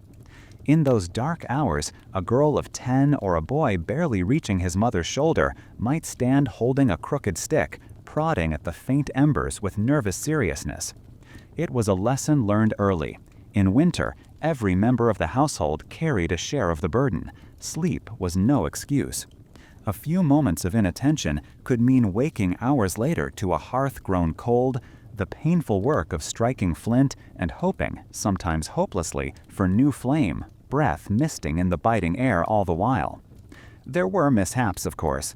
A drowsy watcher might let a log roll too far, sending a thin streamer of smoke curling into places it shouldn't. Now and then, someone poking at the coals too roughly might send sparks dancing across straw, prompting a rush of hands to stop them out, heartbeats quickened by thoughts of how quickly flame could change from servant to destroyer. But mostly, the work was calm, steady, almost meditative. Between these quiet vigils, the watcher listened to the layered symphony of sleep, the low snores of parents sunk deep in the straw, the soft wheeze of a grandparent whose breath sometimes caught in the throat, the occasional sigh or half-mumbled dream from a child turning in the dark. Beyond the walls, the wind might moan or whistle under the eaves, but inside the house, the crackling fire and its gentle keeper formed a small circle of defiance. When a shift ended, it passed almost without words. A hand on the shoulder, a soft grunt, and one tired figure slid into the nest of blankets and bodies, while another rose to take their place. This unspoken relay continued hour after hour until the first gray of dawn began to steal across the packed dirt floor. In this way, the house never fully surrendered to night. It breathed in staggered turns, one person always half awake, always tending the fragile heartbeat of the hearth. And when morning finally came, showing orange eyes winking beneath the ash, ready to leap up into new flames, the entire family, rousing from their scattered rests, could look upon the glowing coals and know that together, in shared watchfulness and patient sacrifice, they had carried the night safely through once again. It's a detail almost too small to notice in the grand tale of winter survival. So quiet, so intimate, it slips by unless you watch closely. But if you could stand by the straw beds in the darkest hours of a medieval night, listening to the slow chorus of human breath, you'd discover yet another subtle strategy peasants used to keep the cold from burrowing too deeply inside them. They taught themselves to breathe differently. Deep lungfuls of air, drawn fast and sharp through an open mouth, brought a cruel surprise in winter. That icy breath traveled straight down the throat, hitting warm, delicate lungs with a shock that left people gasping, coughing, clutching at their chests. In an age without true doctors or healing tonics, where a lingering rattle in the chest could stretch into weeks of wheezing that no hot broth seemed to chase away, peasants learned by hard experience that breath itself could be dangerous. So they adapted, carefully, almost instinctively. Mouths stayed closed, even in sleep if they could help it. Instead, air was pulled slowly through the nose, which offered the body's first small defense. The narrow passages gently warmed and moistened each breath, taking the sharpest bite out of the frost before it ever reached the lungs. It was a small difference, perhaps only a handful of degrees, but in a world balanced on the knife edge of warmth and cold, even such tiny margins meant everything. Parents scolded children who panted too wildly after games in the snow, or who lay in bed breathing with mouths open to the rafters. A quick rap on the shoulder, or a murmured, "Through your nose, love, slow," reminded them that recklessness could open a door to deeper harm. Older siblings teased and nudged, but they too fell into the same habits, pressing a scrap of blanket or a fold of cloak over their mouths at night, making a little cocoon of breath-warmed air. Sometimes peasants even wrapped thin pieces of cloth loosely around the lower half of their faces, not for modesty or concealment, but as crude filters that caught the chill. By morning, these strips were often damp from hours of quiet exhalations, carrying a faint scent of earth and sweat that was oddly reassuring, proof they had kept breathing, kept living through another long, unforgiving night. Inside these dark homes, breathing became an art of restraint. Inhales were measured, shallow, a slow drawing that barely disturbed the smoky air. It looked almost like the gentle rhythm of sleeping animals, cows and goats lying near the hearth, sides expanding and contracting in soft waves, managing their own warmth just as thoughtfully. This delicate economy of breath wove humans and beasts together in the same fragile dance against the cold. Through this small, disciplined ritual, one that demanded no tools, only patience, peasants found yet another way to protect themselves when the fire dipped low, when the blankets were thin, when the walls did little to halt the advance of winter's cruel fingers. Every careful breath was a quiet triumph, a tiny stand against the season that always waited, hungry, just beyond the thin mud walls. Long before the idea of eating for pleasure took hold, before feasts were measured by delicacies or the subtle dance of spices, Peasants understood that food's first, fiercest duty was to keep them warm. In the bone-deep cold of medieval winters, supper wasn't planned to delight the tongue. It was chosen for the quiet, urgent work it would do long after the taste had faded. As twilight seeped through tiny shutters, families gathered around their low tables or crouched by the hearth with bowls cradled in hands still raw from outdoor labor. Inside those rough wooden vessels was often a thick, humble stew, roots pulled from cellars or dug from stubborn soil weeks earlier, chunks of turnip, onion, and perhaps a shriveled carrot that had somehow escaped rot. Barley or oats bulked out the broth, soaking up what fat might be skimmed from the top of yesterday's cooking. On truly fortunate days, a scrap of salted pork or a bit of sausage bobbed among the vegetables, releasing tiny bursts of richness into the cloudy liquid. This was not a meal built for indulgence. There were no delicate seasonings or sweetmeats. It was dense, slightly gritty from the coarsely ground grain, often tinged with the earthy bitterness of old turnips. Yet it filled bellies with a slow, steady warmth. As the body set to work digesting, it built a fire inside that no wool tunic could match, sending heat coursing out to hands and feet, guarding fragile internal organs from the icy air that prowled just beyond the next breath. Parents pressed these meals insistently on children who might wrinkle noses or protest the blandness. "Eat, and you'll sleep warm," they'd say, a truth so simple it required no argument. Even the smallest child came to understand that a night spent with a full stomach was softer, that the straw bed felt kinder, that waking came easier when the hearth inside the body burned low and steady all through the dark hours. Fats were prized above all. Rendered lard stirred into stew, a smear of butter across coarse bread. These were small treasures that kept the inner furnace burning longer. Heavy food demanded the body's labor to break it down, and in doing so churned out precious heat. A belly filled with thick porridge or oily broth was like carrying an ember under the ribs, one that might glow well into the early morning when the banked hearth fire had all but faded under its ash cover.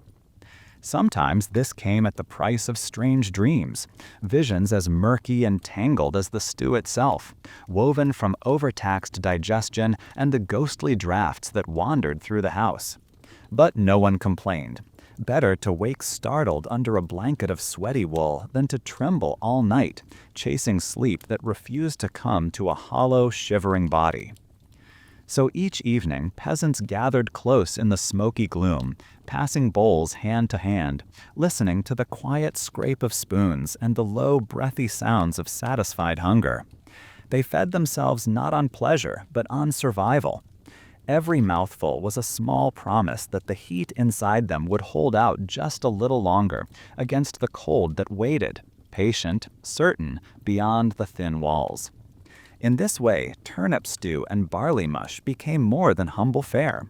They were as vital to enduring the winter as the hearth's glow or the press of bodies on a shared straw bed, the final defense against a night that always tested who was strong enough, full enough, warm enough to greet the fragile dawn.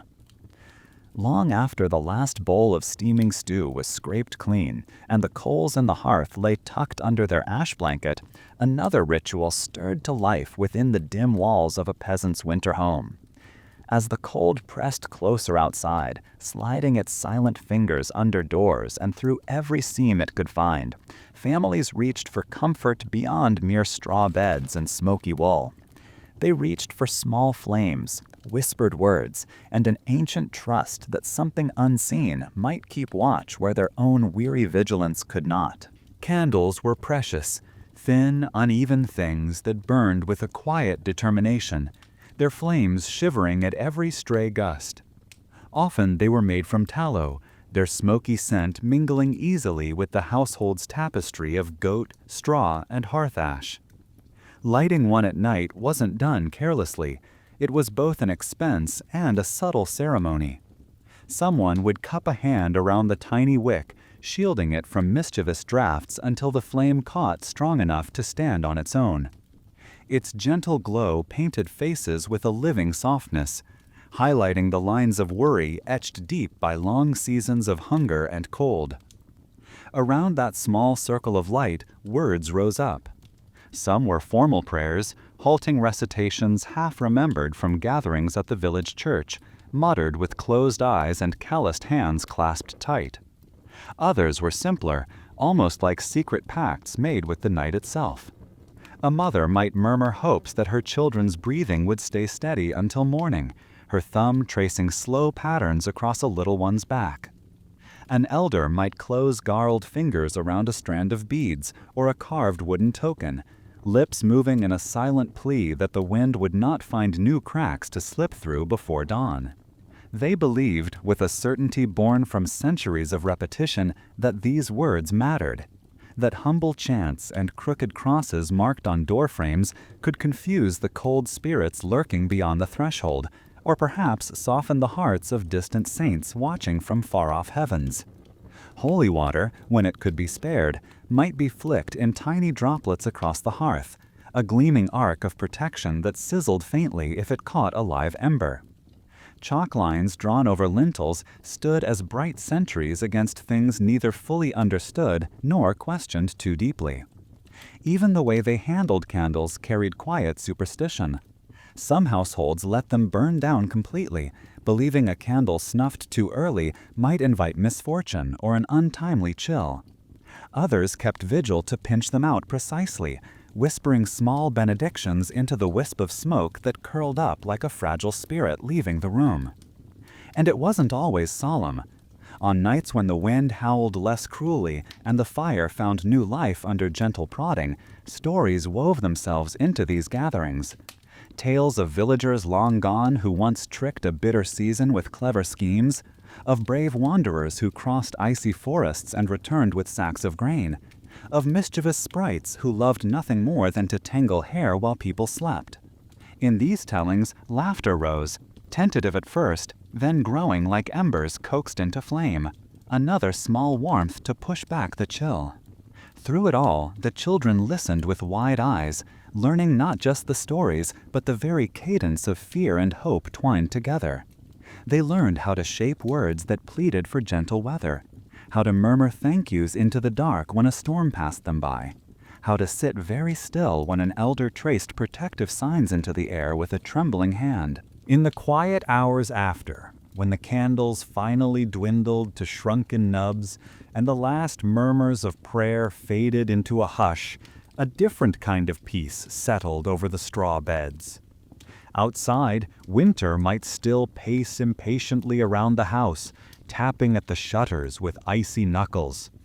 But inside, soot-streaked walls and smoke-heavy rafters now held the soft echoes of faith, fragile threads spun from human breath, yet strong enough, somehow, to carry an entire family's hopes through another long night. Though each peasant family fought its own battle against the cold, no one truly stood alone.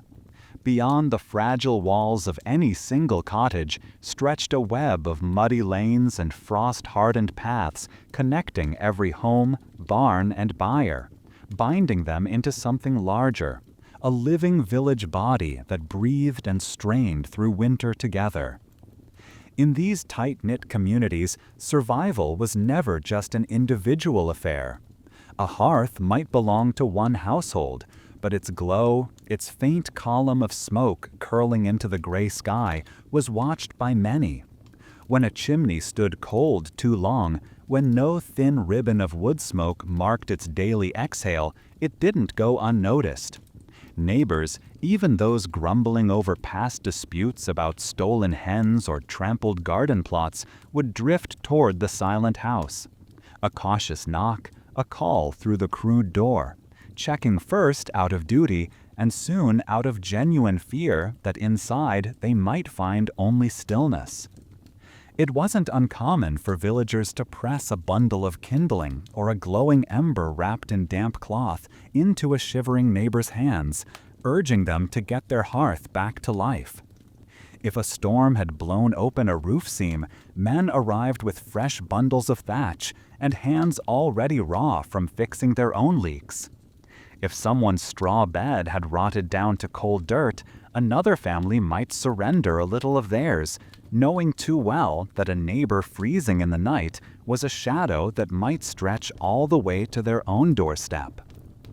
Even food, always precious, carefully hoarded, flowed between households in quiet tides.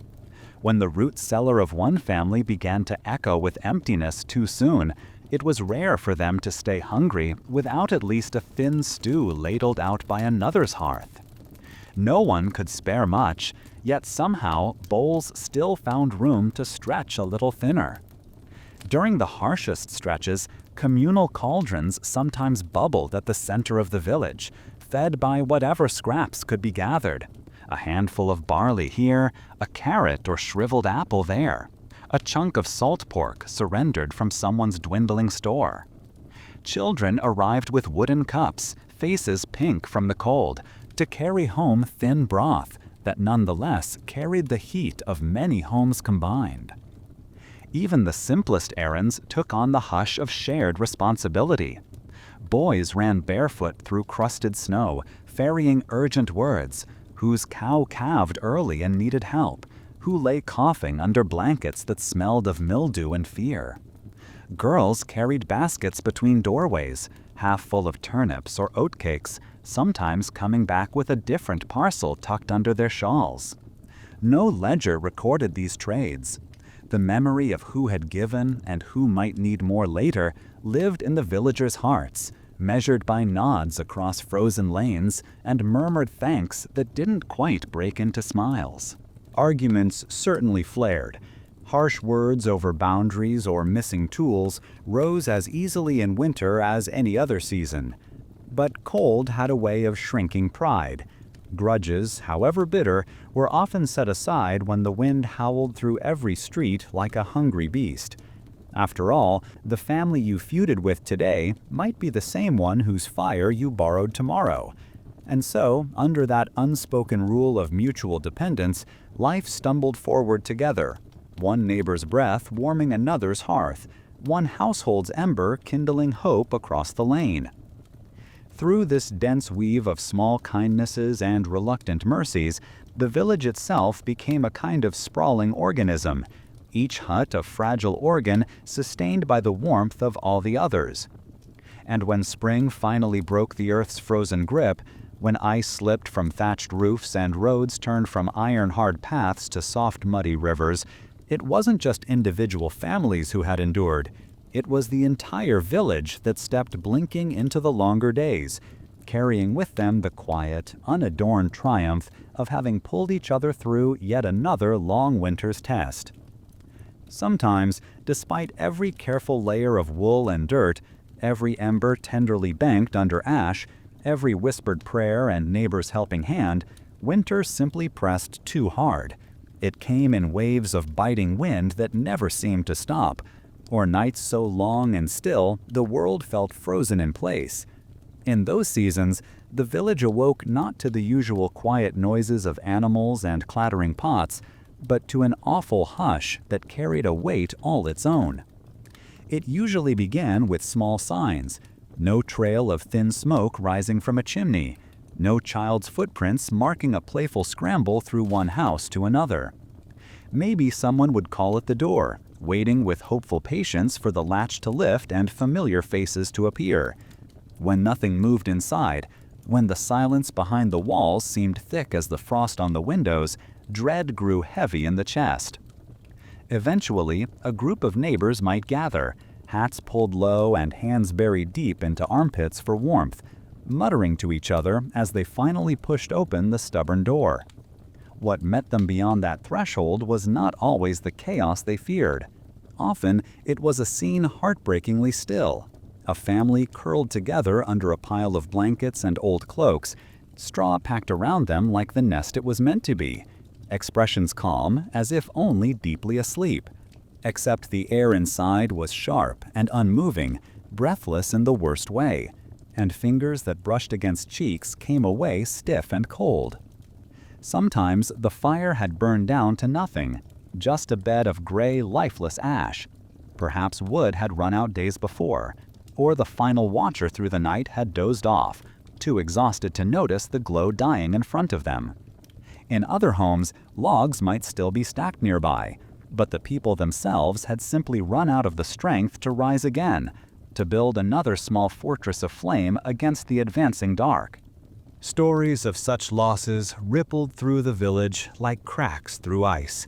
They were spoken of in low voices, with glances cast quickly aside, as if fearing that even mentioning such fate might draw it nearer. Parents would hold children a little tighter under shared blankets that night, hands lingering at each small back to count the reassuring rise and fall. Neighbors might silently carry a few logs from their own dwindling pile across the lane, leaving them by another door in a kind of quiet pact that no one else should be found so still when spring returned. And though these tales chilled the heart, they also carved lessons deep into the bones of those who survived. They remembered which winter it had been, the year the frost came early and stayed past Easter, or the season the winds never stopped howling through the valley, marking time not by calendars, but by who was lost and how they pulled together afterward. For those who lived on, these memories became more than just grim stories. They were caution whispered into the ears of children, so they would not grow careless with fire or wander outside without wrapping scarves high around their mouths. They were reminders of why even the smallest rituals mattered: a stone placed just right in the hearth, a scrap of moss jammed into a widening crack in the wall, a bowl of heavy stew eaten even when no one felt hungry. Because beneath every simple act lay the shared, solemn understanding of how close the cold always hovered, ready to slip inside and settle, silent and final, wherever the warmth of life faltered.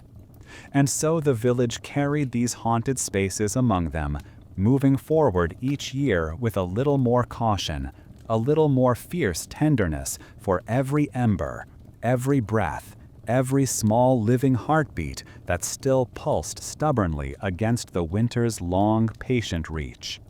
The colder the nights grew, the more fiercely peasants clung to unseen hopes.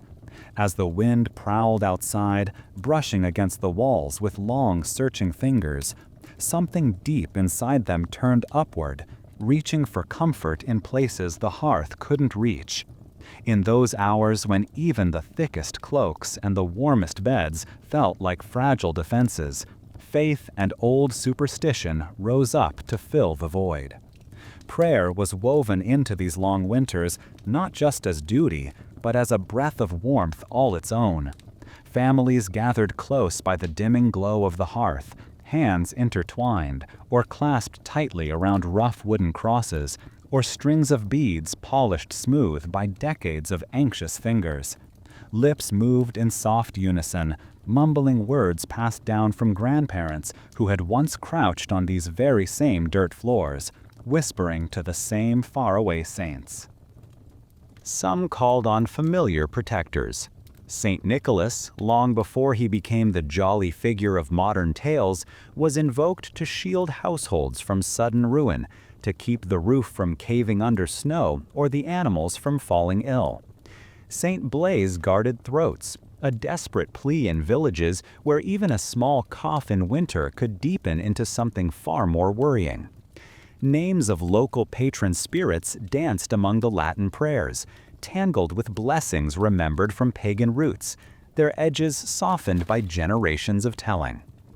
Beyond formal faith, there were smaller, more private rituals, tiny enchantments against the biting dark. A wisp of blessed straw might be tucked behind a beam to keep ill fortune from creeping through the roof. A line of chalk, drawn carefully across the lintel after certain feast days, promised that whatever icy spirits roamed the world outside would pause, hesitate, and perhaps decide this was not the home to haunt. A cup of ale, left just inside the door, stood as both offering and dare, telling whatever lurked in the swirling snow that the family inside acknowledged its power but would not cower entirely. Candles, too, carried hopes beyond mere light. Some were set to burn through the night, flickering vigil by the hearth, their slow, trembling flames a silent petition that the household would see dawn together. Others were carefully extinguished, with a prayer breathed into the rising curl of smoke, as if the family's whispered fears might ride that thin gray spiral straight to a listening heaven. Children absorbed these habits long before they understood them. They learned to cross themselves when the wind slammed hard against the door, to murmur small charms when frost etched threatening patterns on the window hides. Watching their elders' careful reverence left them with an unspoken map of how to handle the terrors that could not be chased off with an extra log on the fire. In all these humble devotions lay a powerful reassurance. When hands were clasped together, when voices joined in shared words that tangled like threads across the room, something eased inside each person. The cold still pressed close, hunger still knotted in bellies, the roof still creaked under loads of snow, but none of them faced it entirely alone. Together, they reached out beyond what they could see, hoping there was something kind out there listening in the dark. And perhaps most importantly, it gave shape to their fear. By giving it names, by drawing chalk lines and whispering charms, they turned the vast, formless dread of winter into something they could at least pretend to bargain with. In that small space between fear and hope, faith flourished, stubborn and bright as the banked embers in the hearth, carrying them night by long night toward the uncertain promise of spring. Through all the long, bitter weeks when darkness fell early and lingered cruelly into morning, there pulsed beneath every hardship a quiet, stubborn dream. It was the thought of spring, a season that seemed impossibly far when breath clouded the air inside the house, when frost painted ghostly forests across the walls, and when hands cracked open from cold despite every layer of wool and grease. Still, peasants held tight to it, cradling the idea of warmer days like a fragile coal carried under layers of ash. In hushed conversations around the hearth, they pictured the first shy rivulets that would dance across packed dirt lanes as snow retreated. They spoke of buds poking from the dark branches outside, of the damp, rich smell of thawed earth rising up after so long under a frozen shroud. Even the memory of mud, thick, sucking at boots, staining everything, seemed a sweet promise compared to hard ground that felt like iron beneath their feet. They dreamed, too, of animal births. A calf blinking unsteadily in sunlight, a litter of piglets crowding close to their mother with tiny squeals, chicks tripping over their own feet in a burst of new life. The very thought of such scenes brought a softening to winter-worn faces, a tenderness that had little room to show itself during the endless business of merely staying warm. These humble marvels meant food, of course, milk, eggs, meat down the line, but they also meant proof that life still had the courage to return. And oh, how peasants longed for the gentle breath of breezes that carried no hidden knives, a wind that rustled the remaining haystacks without finding every seam in a tunic, that filled lungs without striking pain deep into the chest, a sun that did more than just glare coldly over snow, but sank warmly into skin, easing shoulders hunched for months against the chill. It was these small visions that propped up hearts when the nights stretched endless and heavy. When a mother pressed her children close under the weight of all the family's blankets, she pictured them running barefoot again across grass studded with tiny flowers. When an old man woke coughing in the dark, he quieted his breathing by remembering the taste of cool well water drawn fresh without ice under skies that no longer threatened.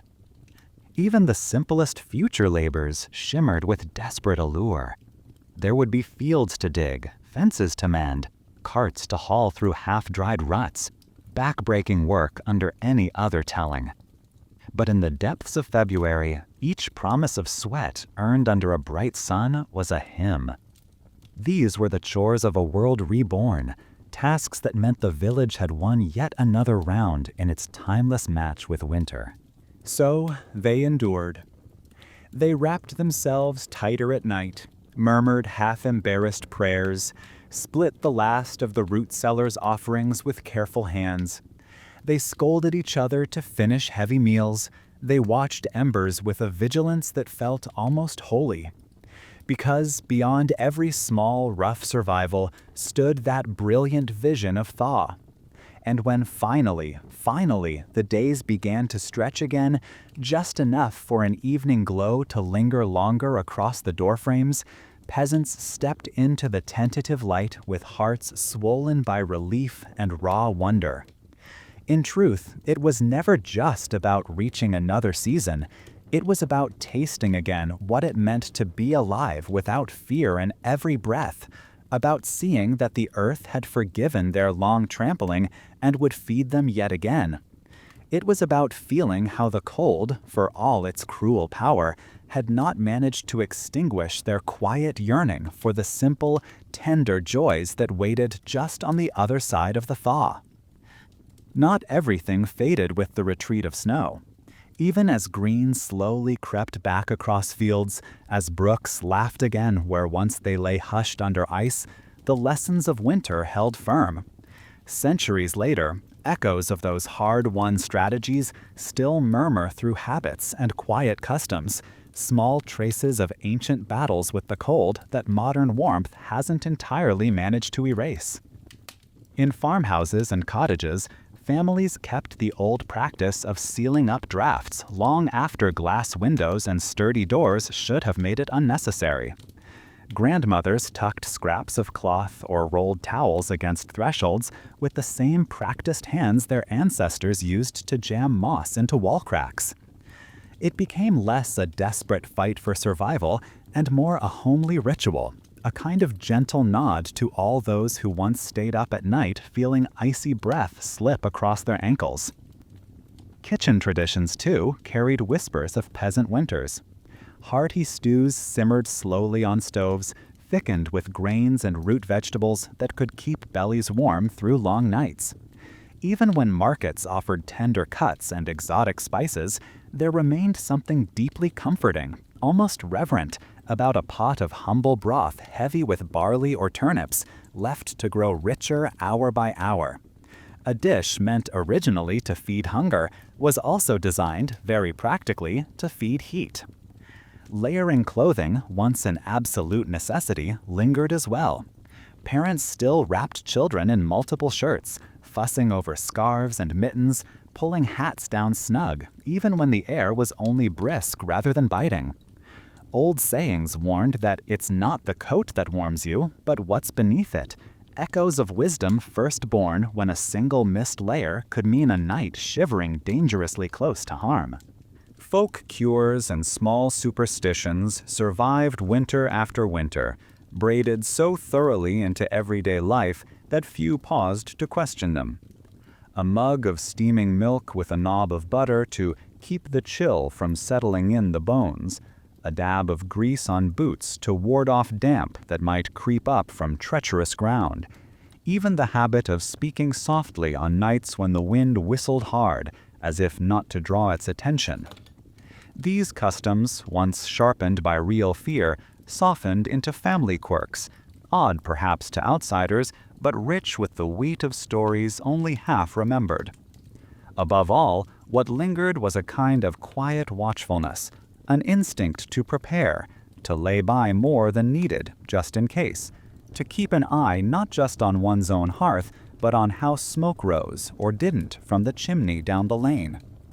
Communities that once survived only by pooling strength continued to measure worth by generosity, by the way neighbors slipped extra loaves across fences or sent a child running with a basket of apples to an elder living alone. These were not grand legacies stamped in books or carved into towering monuments. They were humble inheritances, passed down like old wool cloaks, their edges frayed by time, yet still warm. In every careful hand that checks a window latch before bed, In every simmering pot of stew that draws a household close around the table, in every small sigh of relief when spring finally takes hold, there breathes a memory of lives that clung stubbornly to warmth in the darkest months. It is a quiet testament to all those peasants who huddled together in dim rooms, who trusted in fire, in shared breath, in prayer, and in the simple power of endurance. Without ever writing their stories, they left them etched in the instincts of generations that followed, proof that even the fiercest winters could not quite snuff out the small, steadfast art of surviving together. In the end, it was never just the frost that tested them, it was the way the cold seemed to question everything: patience, spirit, trust, probing at each heart with careful icy fingers to see what might crack first. And somehow, even when the night stretched on like a challenge that would never end, these humble people found ways to answer back. Winter did not simply pass over peasants, it carved into them, shaping their temperaments like wind etches lines across stone. It bred a kind of stubbornness that didn't shout or boast. It showed itself in quiet endurance, in a man who rose before dawn to coax embers back to life with hands so numb he could hardly feel the splinters, in a woman who spooned the last of her broth into a child's bowl without letting her own hunger show. Hard seasons pressed people closer to the bone of who they were, scraping away softness that might break under strain, but also polishing a deep core of resilience. In the end, it was never just the frost that tested them. It was the way the cold seemed to question everything: patience, spirit, trust, probing at each heart with careful icy fingers to see what might crack first. And somehow, even when the night stretched on like a challenge that would never end, these humble people found ways to answer back. Winter did not simply pass over peasants, it carved into them, shaping their temperaments like wind etches lines across stone. It bred a kind of stubbornness that didn't shout or boast. It showed itself in quiet endurance, in a man who rose before dawn to coax embers back to life with hands so numb he could hardly feel the splinters, in a woman who spooned the last of her broth into a child's bowl without letting her own hunger show. Hard seasons pressed people closer to the bone of who they were, scraping away softness that might break under strain, but also polishing a deep core of resilience. Yet alongside this steely will, the cold also taught them how to seize joy in the smallest, most fleeting things. A day when the wind died down enough that children could tumble outside to chase each other across crunchy drifts. A morning when the hearth caught quickly and smoke curled straight up through the roof instead of swirling back to sting eyes. The rare delight of finding an unexpected handful of berries preserved under snow, or the miraculous sight of green tips daring to pierce the thawing earth. They learned to celebrate little victories because each one felt hard-won, surviving a bitter stretch of nights without losing a goat, waking to find all their children breathing evenly under a pile of blankets. These were triumphs that needed no grand feast to be savored. Smiles cracked through the soot and fatigue like warm sun on frost, cautious at first, then spreading into rough laughter that filled the small house with a life so bright even the drafts seemed to hesitate. This hard schooling by winter also left them attuned to others' needs in ways that softer climates rarely demand. A man who knew how close his own family had come to losing their fire was quick to notice when no smoke rose from a neighbor's chimney. A mother who once wept silently over a child's shivering body wasted no time pressing an extra shawl into another woman's hands. Such compassion wasn't born of sentiment alone.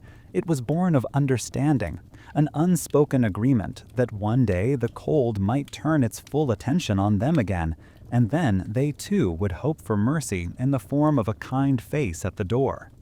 Even generations on, long after more secure walls and modern stoves banished the worst of winter's direct threats, that legacy of character lingered. People still measured worth not just by what one could endure alone, but by how willingly one reached out a hand when someone else faltered. They kept the old habit of stockpiling a little more than needed, not out of greed, but from a deep ancestral memory, whispering that tomorrow might yet prove harsher than today. So the cold did more than bite at their hands and steal at their breath.